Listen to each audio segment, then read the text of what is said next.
অভ্যুত্থানে প্রথম শহীদ আবু সাইদের কবর জিয়ারত করলেন তারেক রহমান। খোঁজ নিলেন পরিবারের সদস্যদের। রংপুরের নির্বাচনী জনসভায় গণভোটে হ্যাঁ এর পক্ষে ভোট দেওয়ার আহ্বান বিএনপি চেয়ারম্যানের।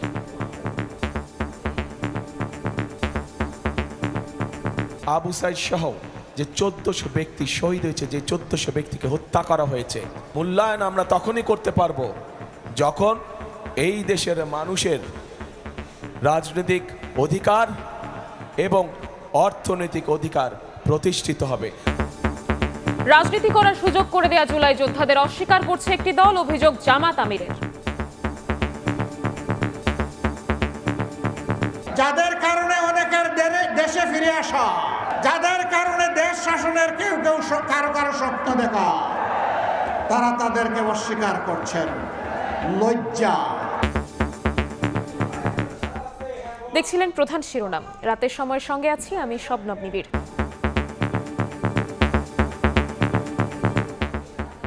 কুমিল্লায় নির্বাচনী জনসভায় বক্তব্য রাখছেন জামাত আমির ডক্টর শফিকুর রহমান। সরাসরি যাচ্ছি সেখানে।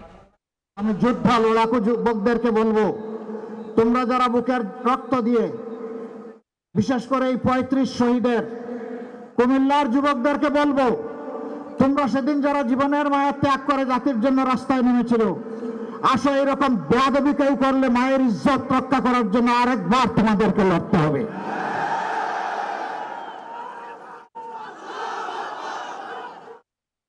বহু জায়গায় ভয়ভীতি দেখানো হচ্ছে, বলা হচ্ছে অমুক মার্কায় ভোট না দিলে ভোট সেন্টারে যাবেন না, গেলে খবর আছে। আমি মাদেরকে বিশেষভাবে বলবো, তাদেরকেই ভয় দেখানো হচ্ছে। আপনারা ওই মা যারা শরীফ উসমান হাদিকে জন্ম দিয়েছেন, ওই মা যারা আবরার ফাহাদকে জন্ম দিয়েছেন, ওই মা যারা আবু সাইদকে জন্ম দিয়েছেন, যে আবু সাইদ বলেছিল হয় আমার অধিকার দে, না হয় আমাকে একটা গুলি দে। আপনারা সেই মা। যদি কেউ ভয় দেখাতে আসে, চোখে চোখ রেখে বলবেন, এটি আমার অধিকার, এটি আমার দায়িত্ব, ভোট দিতে আমি যাব, তুমি পারলে ঠেকাবা। ওরা বিড়ালের মতো পালাতে বাধ্য হবে ইনশাআল্লাহ। আমরা আছি, আমরা আছি, মায়েদের সাথে আছি। একটা ক্লাস আজকে সামান্য মানবতা এবং ভদ্রতা ভুলে গেছে। আজকে আমি ফেনীতে গিয়েছিলাম, শহীদ পরিবারের মা এবং বাবারা, ভাইয়েরা, বোনেরা সেখানে এসেছিল, সন্তানরা এসেছে। আমি তাদের প্রতি সহানুভূতি জ্ঞাপন করার এক পর্যায়ে একজন বয়স্কা মা হঠাৎ করে এসে আমাকে জড়ায় ধরছেন। উনি কান্না শুরু করেছেন।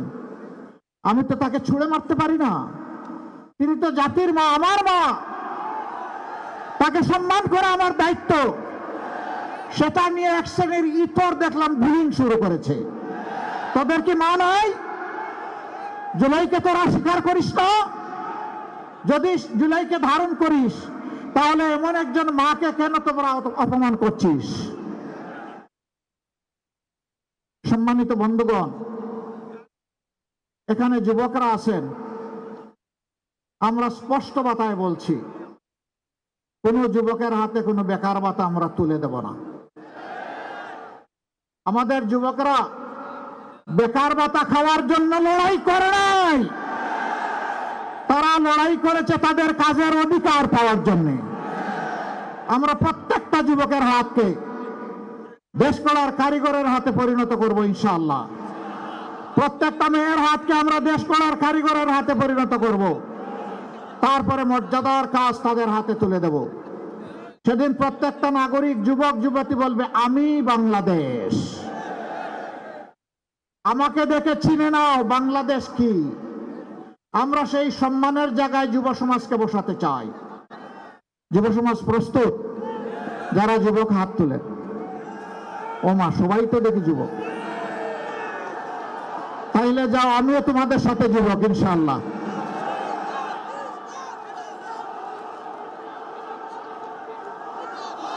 যুবকরা বাঘ, সিংহ, পর্বত কাউকে ভয় করে না, আল্লাহর উপর শুধু আল্লাহকে ভয় করে আর আল্লাহর উপর ভরসা রাখে। জাতির মুক্তির পথে যত বাধা আসবে, সেটা যদি হিমালয় পর্বতের মতো হয়, মহান আল্লাহর কাছে তৌফিক চাই আমরা যেন সেটাও মারিয়া সামনে অগ্রসর হতে পারি। আমরা কথা দিচ্ছি, আল্লাহ যদি আমাদেরকে এই দেশ সেবার দায়িত্ব দেন, আমরা চাঁদাবাজের কোনো অস্তিত্ব রাখবো না, আমরা দুর্নীতিবাজদের অস্তিত্ব রাখবো না। হায় হায়, এখন তো সবাই বিপদে পড়ে গেছে, এখন কি হবে? চাঁদাবাজ যারা, তাদেরকে বলছি ভাই এটা হারাম, এই কাজ ছেড়ে দাও, যা করেছে তওবা করো, পারলে সবার হক ফেরত দাও। এরপরে তোমাদের যদি কিছু না থাকে, আমাদেরকে আল্লাহ যা রিজিক দিয়েছেন তাই ভাগ করে তোমাদের সাথে খাবো, তবু আল্লাহর রাস্তায় তোমরা চাঁদাবাজি করো না। আমরা তোমাদেরকে শিক্ষা দিব, প্রশিক্ষিত করব, তোমাদের হাতেও ইনশাআল্লাহ মর্যাদার কাজ তুলে দেব। সেদিন তোমরা গর্বের সাথে বলবো আমি আর চাঁদাবাজ নই, আমি দেশ গড়ার কারিগর। দুর্নীতি মানুষ দুই কারণে করে, একটা লোভ আর একটা বাধ্য হয়ে। বিশেষ করে সরকারি কর্মকর্তা কর্মচারী যারা আছেন, আমরা জানি বিভিন্ন ক্ষেত্রে বেতন কাঠামো এমন যে এর উপর জীবন ধারণ করা প্রায় অসম্ভব। আপনি রাষ্ট্রের সার্ভিস নেবেন আর তাকে সম্মানের সাথে বাঁচতে দিবেন না, ব্যবস্থা করবেন না। এই রাষ্ট্রের এরকম কেউ বাধ্য হয়ে যদি অপরাধ করে, তাকে শাস্তি দেওয়ার কোনো অধিকার নেই। আগে সম্মানের সাথে বাঁচার সুযোগ করে দিতে হবে। সরকারি, বেসরকারি, আধা সরকারি, স্বায়ত্তশাসিত সব মিলেই হচ্ছে আমাদের কর্মসংস্থান। আমরা কথা দিচ্ছি এই সব ক্ষেত্রে ইনসাফ কায়েম করা হবে ইনশাআল্লাহ।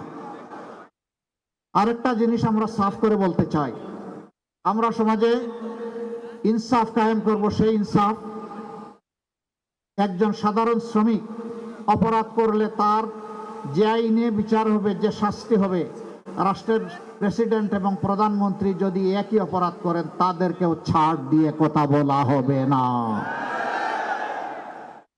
একই আইনে একই অপরাধের একই শাস্তি তাদেরকেও ভোগ করতে হবে।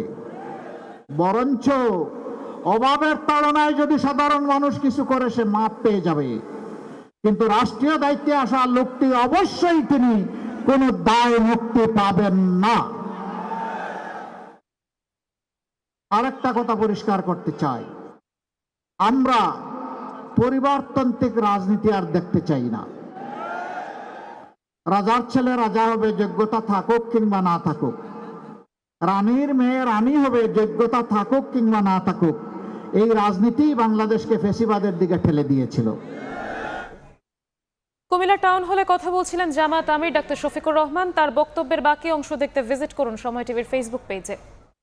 আবু সাইদ ওয়াসিমের ত্যাগকে মূল্যায়ন করতে হলে জুলাই সনদকে সম্মান করতে হবে। ধানের শীষে ভোটের পাশাপাশি গণভোটে হ্যাঁয়ের পক্ষে ভোট দেওয়ার আহ্বান জানালেন বিএনপি চেয়ারম্যান তারেক রহমান। রংপুর ঈদগাহ ময়দানে জনসমাবেশে আহ্বান জানান তিনি। 12 তারিখে যে আপনারা আপনাদের পরিকল্পনা সফল করতে যাবেন, একই সাথে আরেকটি কাজ করতে হবে। যেই অধিকার ফিরানোর জন্য আবু সাইদ নিজের জীবনকে উৎসর্গ করেছে, চট্টগ্রামে ওয়াসিম নিজের জীবনকে উৎসর্গ করেছে, এরকম হাজারো মানুষ যারা নিজের জীবনকে উৎসর্গ করেছে, তাদের জীবন উৎসর্গকে মূল্যায়ন করতে হলে আমরা যে জুলাই সনদে স্বাক্ষর করেছি, সেই জুলাই সনদকেও আমাদের সম্মান করতে হবে। এবং সেজন্যই আপনাদের সকলকে অনুরোধ করব যে ধানের শীষে যেমন সিলটা দিবেন 12 তারিখে, একই সাথে আপনাকে যে দ্বিতীয় ব্যালট পেপারটি দিবে হাঁ এবং না, সেখানে হাঁয়ের পক্ষে দয়া করে আপনারা রায় দিবেন। ক্ষমতায় গেলে আবু সাইদ সহ জুলাই গণ অভ্যুত্থানে শহীদদের খুনিদের বিচার করবে বিএনপি। শুক্রবার সন্ধ্যায় জুলাই অভ্যুত্থানে প্রথম শহীদ আবু সাইদের কবর জিয়ারত করে তার পরিবারকে এই প্রতিশ্রুতি দেন বিএনপি চেয়ারম্যান তারেক রহমান। পরে পরিবারের সদস্যদের খোঁজ খবর নেন তিনি। রংপুর সফরের শুরুতেই জুলাই গণঅভ্যুত্থানের প্রথম শহীদ আবু সাইদের কবর জিয়ারত করতে পীরগঞ্জে ছুটে যান বিএনপি চেয়ারম্যান তারেক রহমান।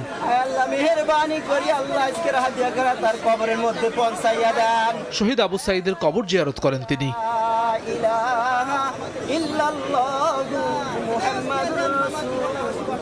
পরে বাড়ির উঠানে পরিবারের সদস্যদের খোঁজ খবর নেন বিএনপি চেয়ারম্যান। এ সময় পরিবারের পক্ষ থেকে জুলাইয়ের আকাঙ্ক্ষা বাস্তবায়নের দাবি জানানো হয়। তারেক রহমানও আশ্বস্ত করেন তাদের। যেগুলো হত্যা হয়েছে আবু সাইদের জন্য, আবু সাইদ আগে হয়েছে, হত্যার বিচার চাইছি, এটাই করছি। জুলাইয়ের আকাঙ্ক্ষা যেন উনি ক্ষমতায় গেলে সেটা বাস্তবায়ন করে এবং সকল শহীদ পরিবারের প্রতি যেন তাদের একটা নেক নজর থাকে এবং যারা আহত হয়েছে পাশাপাশি দেশে যেন শান্তি বিরাজমান থাকে, শান্তিপূর্ণভাবে যেন সকলে বসবাস করতে পারে, এইটাই আর কি বলা হয়েছে। উনিও আশ্বস্ত করেছেন আর কি। বিএনপি ক্ষমতায় এলে আবু সাইদ সহ জুলাইয়ের শহীদদের হত্যাকারীদের বিচারের প্রতিশ্রুতি দেন বিএনপি চেয়ারম্যান। কথা বলে খুব ভালোই লাগলো, আনন্দই পেলাম।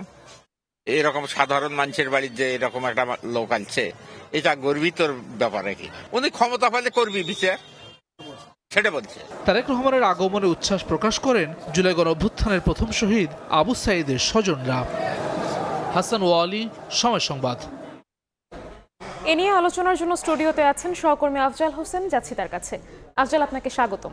ধন্যবাদ।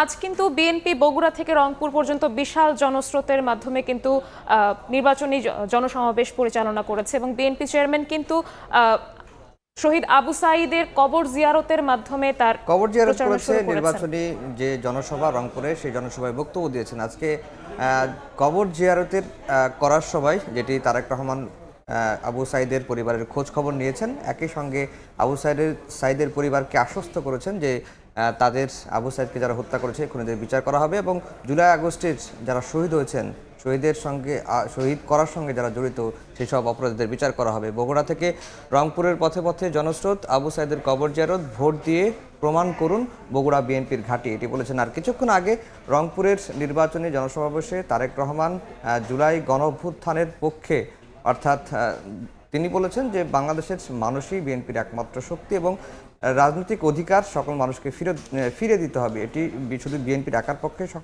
সম্ভব নয়, সকল গণতান্ত্রিক শক্তি মিলেই মানুষের রাজনৈতিক অধিকার ফিরে দেওয়া হবে। এবং যেহেতু 12ই ফেব্রুয়ারি শুধু নির্বাচন নয়, গণভোট হবে, গণভোটে বিএনপি নেতাকর্মীদের হ্যাঁ ভোটের পক্ষে ভোট দেওয়ার জন্য তিনি নেতাকর্মীদের আহ্বান জানিয়েছেন। এবং রংপুর অঞ্চলের কৃষিক্ষেত্রে সহ বিভিন্ন উন্নয়ন পরিকল্পনা, বিএনপির কী পরিকল্পনা রয়েছে সেটি কিন্তু তারা তুলে ধরেছেন। আর যেটি বলে রাখি যে বিএনপির এই যে নির্বাচনী জনসমাবেশ বা তারেক রহমানের যে নির্বাচনী জনসভা, আমরা দেখলাম যে পথে পথে জনস্রোত এবং তারেক রহমানের প্রতি মানুষের যে ভালোবাসা সেটি কিছুক্ষণ আগে কুমিল্লা টাউন হলে কিন্তু জামাত আমির ডক্টর শফিকুর রহমান কথা বলছিলেন এবং তিনি তার কথার মূল বক্তব্যের ক্ষেত্রে যদি আমি বলি ঐক্যবদ্ধ বাংলাদেশ গড়ার ডাক দিয়েছেন। এই বিষয়ে আপনি বিস্তারিত কি বলবেন?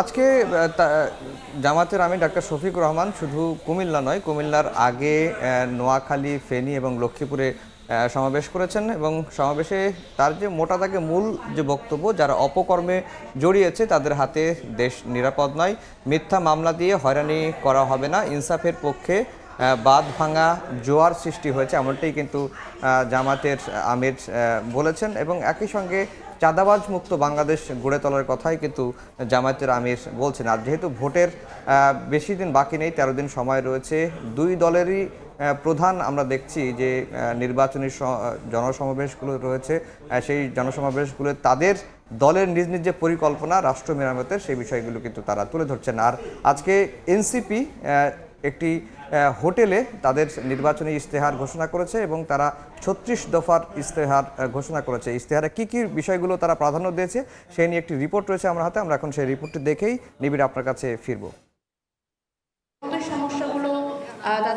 জোটবদ্ধ হলেও আলাদা ইশতেহার নিয়ে কাজ করার ঘোষণা দিয়েছিল জাতীয় নাগরিক পার্টি। এরই ধারাবাহিকতায় তারুণ্য ও মর্যাদার রাষ্ট্র ব্যবস্থাকে মূল ভিত্তি রেখে 36 দফার ইশতেহার ঘোষণা করল এনসিপি। শুক্রবার রাজধানীর একটি হোটেলে 36 দফার বিষয়গুলো তুলে ধরেন ইশতেহার প্রণয়ন কমিটির সদস্যরা। 16 বছরে ভোটার, বাড়ি ভাড়ার নীতিমালা, ট্রাকের পরিবর্তে মুদির দোকানে টিসিবি পণ্যের সুবিধা সহ জাতীয় নাগরিক পার্টির 36 দফার ইশতেহারে থাকছে সার্বজনীন স্বাস্থ্যসেবা, নারীর সুরক্ষায় আলাদা বাস সার্ভিস। দলের মুখপাত্র এবং নির্বাচনী পরিচালনা কমিটির প্রধান আসিফ মাহমুদ সজীব ভুইয়া বলেন, সকল শ্রেণী পেশার মানুষের মতামত নিয়ে বাস্তবায়নযোগ্য ইশতেহার তৈরি করেছে এনসিপি। জুলাই পদযাত্রা থেকে শুরু করে আমরা দেশের পথে প্রান্তরে গিয়েছি, আমরা মানুষের কথা শুনেছি, মানুষ আমাদেরকে তাদের বক্তব্যগুলো দিয়েছেন, তাদের দাবিগুলো জানিয়েছেন। আমরা সমাজের বিভিন্ন কমিউনিটির সাথে বসেছি, তাদের কথা শুনেছি, বিভিন্ন পেশাজীবী গোষ্ঠীর সাথে বসেছি, শ্রমিকদের নেতৃত্বের সাথে বসেছি। সকলের কথার ভিত্তিতে এই ইশতেহার তৈরি হয়েছে। এনসিপির আহ্বায়ক নাহিদ ইসলাম বলেন, 11 দলীয় জোটের দলগুলোর মতাদর্শ ভিন্ন হলেও জোট ক্ষমতায় আসলে অংশীদারিত্বের ভিত্তিতে ইশতেহার বাস্তবায়নে কাজ করবে এনসিপি। আমাদের চেষ্টা থাকবে এই জোটের মধ্য দিয়ে আমাদের যে সংস্কারের যে দাবি আমরা সেটাকে বাস্তবায়ন করব এবং আমাদের প্রায়োরিটিতে আমরা বাস্তবায়নের চেষ্টা করব। ফলে এই কারণে আমরা কিন্তু আমাদের ইস্তেহারটাও আলাদা আমরা দিচ্ছি, এনসিপির পক্ষ থেকে একটা আলাদা ইস্তেহার। অন্তর্বর্তী সরকারের সময় রাষ্ট্র সংস্কারের সুযোগ এলেও বাস্তবায়ন করা যায়নি বলেও মন্তব্য করেন তিনি। বন্দোবস্ত। শাবাব ওয়াসি, সময় সংবাদ, ঢাকা।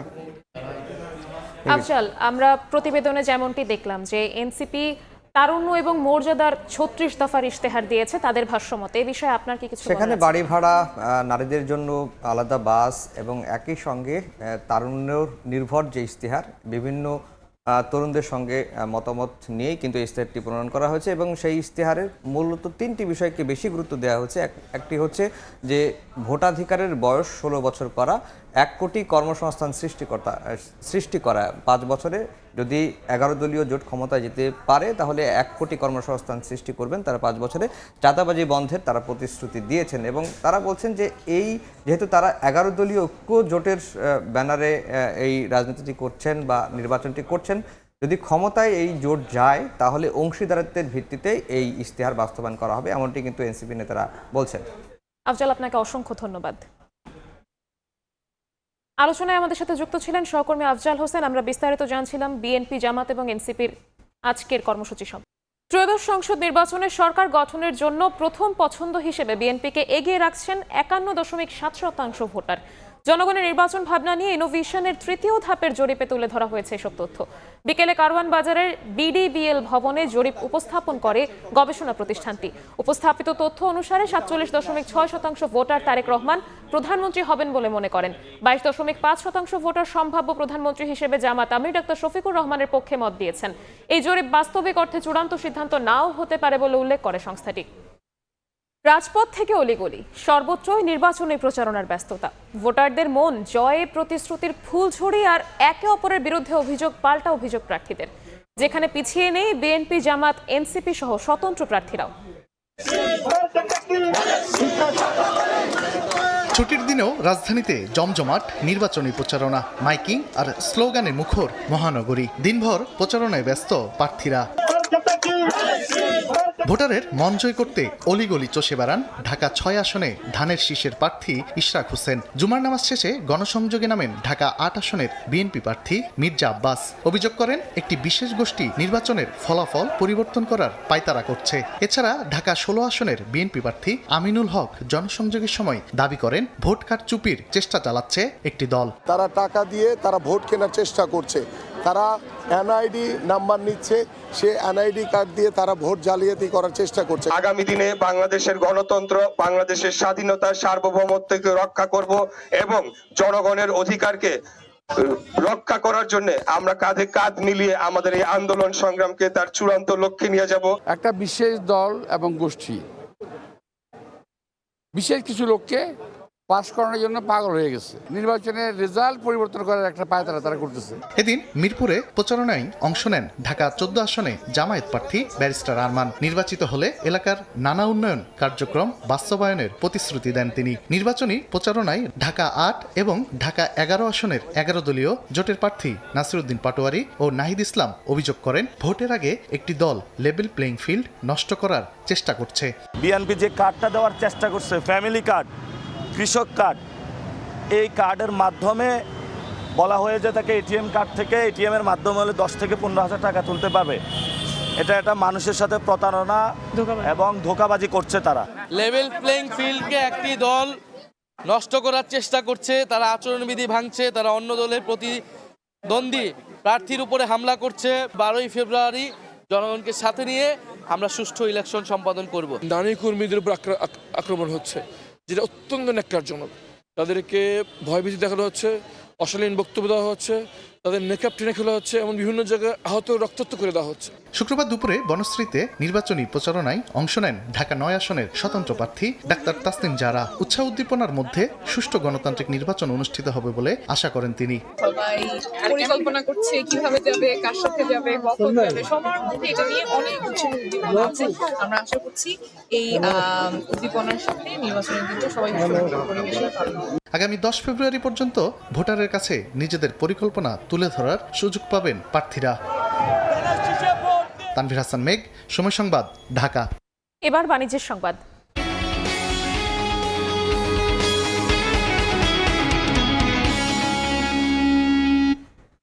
সপ্তাহ ব্যবধানে রাজধানীর বাজারে বেড়েছে মাংসের দাম। রমজানের পণ্যের দাম কিছুটা কমলেও আগের দামেই স্থিতিশীল অন্য মুদি পণ্য। তবে সপ্তাহ ব্যবধানে কিছুটা কমতে দেখা গেছে শীতের সবজি। কারওয়ান বাজারে প্রতি কেজি গরুর মাংস বিক্রি হচ্ছে 750 টাকায়, ডিম প্রতি ডজন 110 টাকা, ব্রয়লার প্রতি কেজি 180 টাকা ও সোনালী মুরগি বিক্রি হচ্ছে 300 টাকায়।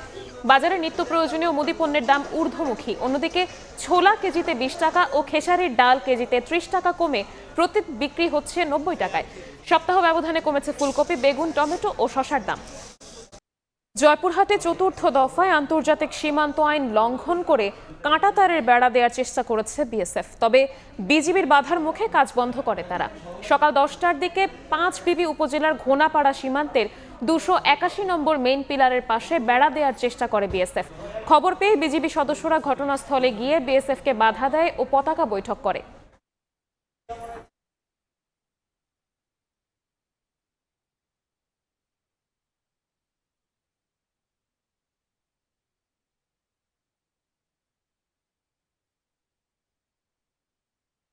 রাতের সময় বাংলাদেশ ও পাকিস্তান সহ 75টি দেশের উপর অভিবাসী ভিসা প্রক্রিয়ায় স্থগিতাদেশ তুলে নিতে মার্কিন পররাষ্ট্রমন্ত্রী মার্কো রুবিও এবং হোমল্যান্ড সিকিউরিটি মন্ত্রী ক্রিস্টি নয়েমকে চিঠি দিয়েছেন 75 কংগ্রেসম্যান। চিঠিতে বলা হয়, বিশ্বের প্রায় 40% মানুষ অভিবাসী ভিসা স্থগিতাদেশের আওতায় পড়েছেন। সরকারের এই সিদ্ধান্তে বিশাল এই জনগোষ্ঠী উপেক্ষিত হচ্ছে উল্লেখ করে সমালোচনা করা হয়। গত 21 জানুয়ারি বাংলাদেশ, পাকিস্তান সহ 75টি দেশে অভিবাসী ভিসা দেওয়ার প্রক্রিয়া স্থগিত করে যুক্তরাষ্ট্র। পররাষ্ট্র দপ্তর জানায়, যেসব দেশের অভিবাসীরা মার্কিন নাগরিকদের কল্যাণ ভাতা অগ্রহণযোগ্য হারে নিয়ে থাকে তাদের ভিসা প্রক্রিয়া স্থগিত থাকবে। সপ্তাহ ব্যবধানে দেশগুলোর উপর থেকে ভিসা প্রক্রিয়ায় স্থগিতাদেশ তুলে নিতে মার্কিন পররাষ্ট্রমন্ত্রী মার্কো রুবিও এবং হোমল্যান্ড সিকিউরিটি মন্ত্রী ক্রিস্টি নোয়েমকে চিঠি দিয়েছেন 75 কংগ্রেসম্যান। বৃহস্পতিবার দেয়া ওই চিঠিতে বলা হয়, স্থগিতাদেশের কারণে বিশ্বের প্রায় 40% মানুষ অভিবাসী ভিসা স্থগিতাদেশের আওতায় পড়েছেন। এতে বিশাল এই জনগোষ্ঠী উপেক্ষিত হচ্ছে। ট্রাম্প দ্বিতীয় দফায় ক্ষমতায় আসার পর থেকেই যুক্তরাষ্ট্রে অভিবাসন ইস্যুতে একের পর এক পদক্ষেপ নিচ্ছেন। এর অংশ হিসেবে ব্যাপক আকারে ভিসা দেয়া বন্ধের সিদ্ধান্ত নেন তিনি। গত বছর নভেম্বরে যুক্তরাষ্ট্রের পররাষ্ট্র দপ্তর থেকে সব মার্কিন দূতাবাসকে পাবলিক চার্জ বিধানটি কঠোরভাবে প্রয়োগ করার নির্দেশ দেওয়া হয়। পাবলিক চার্জ নিয়মে সাধারণত দেখা হয় কোনো ভিসা আবেদনকারী যুক্তরাষ্ট্রে নিজের খরচে জীবনযাপন করতে পারবেন কিনা। মার্কিন প্রশাসন যদি মনে করে আবেদনকারী ব্যক্তি সরকারি কল্যাণ ভাতা বা অন্যান্য সরকারি সাহায্যের ওপর নির্ভরশীল হয়ে উঠতে পারেন, তাহলে তার ভিসা প্রত্যাখ্যান করা হবে। রাইসা জান্নাত, সময় সংবাদ। দেখছেন রাতের সময়। নারী টি-20 বিশ্বকাপ বাছাইয়ে জয়ের ধারা অব্যাহত রেখেছে বাংলাদেশ। নেপালে টানা 6ষ্ঠ জয় পেয়েছে টাইগ্রেসরা। স্কটল্যান্ডকে 90 রানে হারিয়েছে জ্যোতির দল। আগে ব্যাট করে টি-20তে নিজেদের দ্বিতীয় সর্বোচ্চ দলীয় সংগ্রহ 191 রান করে বাংলাদেশ। এরপর স্কটিশদের মাত্র 101 রানে থামিয়ে দেয় লাল সবুজের প্রতিনিধিরা। হিমালয় কন্যা নেপালে লাল সবুজের বিজয়কে তো নোড়াচ্ছেন নারী ক্রিকেটাররা। 2026 টি-20 বিশ্বকাপ বাছাইয়ে আরও এক জয় বাংলাদেশের। টাইগ্রেসদের দাপটে ধরাশায়ী স্কটল্যান্ড। নেপালের কীর্তিপুর ত্রিভুবন ক্রিকেট গ্রাউন্ডে টস জিতে ব্যাটিংয়ে নামে বাংলাদেশ নারী দল। টাইগ্রেসদের দারুণ সূচনা এনে দেন দুই ওপেনার। দিলারা আক্তার 39 ও জুয়াইরিয়া ফেরদৌস করেন 22 রান। এরপর শারমিন আক্তার 15 রানে ফিরলেও ক্যাপ্টেন্স নক খেলেন নিগার সুলতানা জ্যোতি। খেলেন 35 বলে 56 রানের দারুণ এক ইনিংস। আর শেষ দিকে সোভানা মোস্তারির 23 বলে 47 রানের ঝোড়ো ইনিংসে 5 উইকেটে 191 রানের বড় সংগ্রহ গড়ে বাংলাদেশ। টি-20তে যা বাংলার মেয়েদের দ্বিতীয় সর্বোচ্চ দলীয় সংগ্রহ। এর আগে 2024-এ মালয়েশিয়ার বিপক্ষেও 191 রান করেছিল উইমেন্স টিম। তবে 2019 সালে মালদ্বীপের বিপক্ষে 255 রানই সংক্ষিপ্ত ফরম্যাটের নারী দলের সর্বোচ্চ স্কোর। বড় সংগ্রহ নিয়ে বল হাতেও দুর্দান্ত পারফরমেন্স উপহার দেয় বাংলাদেশ। টাইগ্রেসদের নিয়ন্ত্রিত বোলিংয়ে সুবিধা করতে পারেনি স্কটিশ নারীরা। মারুফা আক্তার 3টি এবং স্বর্ণা আক্তার নেন 2 উইকেট। শেষ পর্যন্ত 9 উইকেটে মাত্র 101 রান করতে সক্ষম হয় স্কটল্যান্ড। 90 রানের বিশাল জয় পায় লাল সবুজের প্রতিনিধিরা, যা রানের হিসেবে বাংলাদেশ নারী দলের তৃতীয় সর্বোচ্চ ব্যবধানে জয়। এর আগে মালদ্বীপের বিপক্ষে 249 এবং মালয়েশিয়ার বিপক্ষে 114 রানে জিতেছিল মেয়েরা। 12 জুন থেকে 5 জুলাই ইংল্যান্ড ও ওয়েলসে অনুষ্ঠিত হবে নারী টি-20 বিশ্বকাপ। সরাসরি অংশ নিতে যাওয়া 8 দলের একটি হতে পারেনি বাংলাদেশ। চ্যালেঞ্জ ছিল বাছাই পর্বের, আর সে বাধা সফলভাবে উতরে গেছে টাইগ্রেসরা। নেপালে অনুষ্ঠিত কোয়ালিফায়ার রাউন্ডের গ্রুপ পর্বে যুক্তরাষ্ট্রকে 21, পাপুয়া নিউগিনিকে 30 এবং নামিবিয়াকে হারায় 80 রানে। এরপর সুপার 6-এ আয়ারল্যান্ডকে 9 ও থাইল্যান্ডকে 39 রানে হারিয়ে বিশ্বকাপের মূল পর্বের টিকিট কাটে বাংলার জয়ী তারা। স্কটল্যান্ডকে হারিয়ে অপরাজিত যাত্রা অব্যাহত রেখেছে জ্যোতিরা। 1 ফেব্রুয়ারির শেষ ম্যাচে নেদারল্যান্ডসকে হারালে বাছাই পর্বে চ্যাম্পিয়ন হবে বাংলাদেশ নারী দল। মাকসুম আলম খান, সময় সংবাদ। এই ছিল রাতের সময়। এরপর দেখবেন সম্পাদকীয়। সঙ্গেই থাকুন সময়।